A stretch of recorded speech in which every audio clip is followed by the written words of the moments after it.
And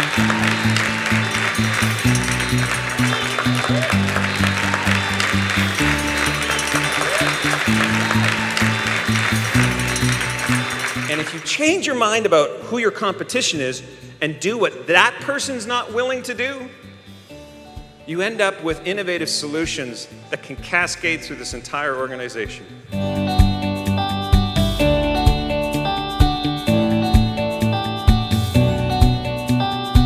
Your job is to do what the competition is not willing to do. What are they not willing to do? Typically, those are the things you're not willing to do either. I'm not here to make you feel good the whole time, right? I'm here to make you feel uncomfortable. I want you to look in the self-honesty mirror and say, what am I not willing to do?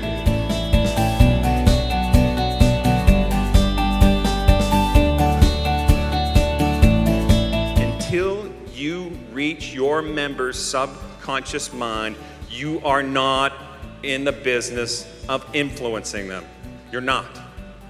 What's critical for ourselves if we want to get better, and especially for the members as well, is to create an alignment between their conscious and subconscious mind, where 2,000 neurons and 4 billion neurons are headed in the same direction.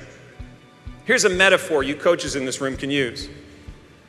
The ratio between the conscious and subconscious mind is the exact same ratio between an ant and an elephant. The ant is the conscious mind. On the back of the elephant, the subconscious mind.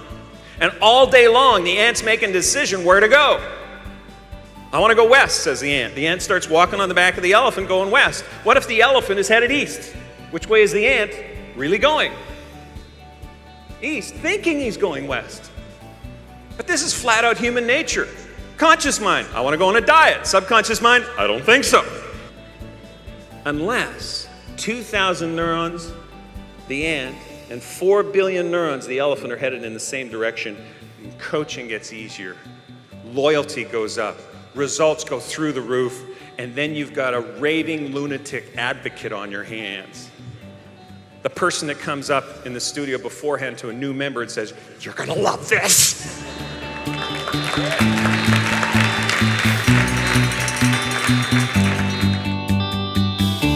In fact, I ended up kind of being a secret shopper of sorts.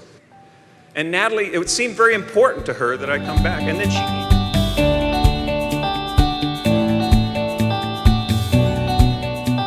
the bigger you get, the more you want to stay out in front, the more agile you want to be. You want to stay that small studio concept and at the same time grow and grow and grow.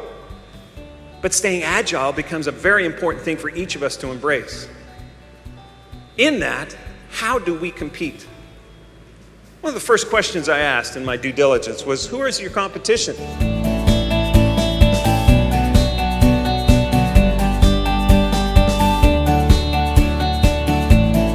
Our job is to think of our competition as a person who does what we do. Meaning, if you are an owner, if you are an AR, if you're a coach, if you're a studio manager, and instead of trying to do what they're not doing, think of it this way. Do what the competition is not willing to do.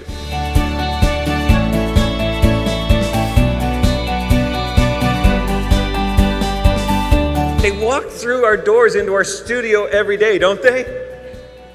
Yeah, the conscious mind knows this may take time to lose that weight and get more fit and trim and have that image as you walk by the mirror. Well, they know, consciously we know that. But 4 billion neurons every second expect it when? Now.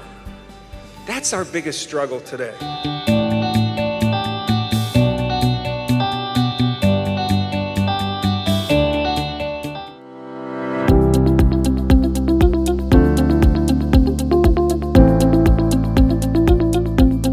What is the biggest drag? It's fear. There's a fear of something in your members when they walk through your door.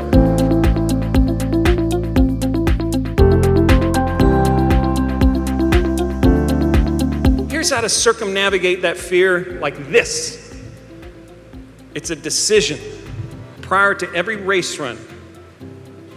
For you owners, that's every day. For you coaches, is when you're just about to get in your coaching session.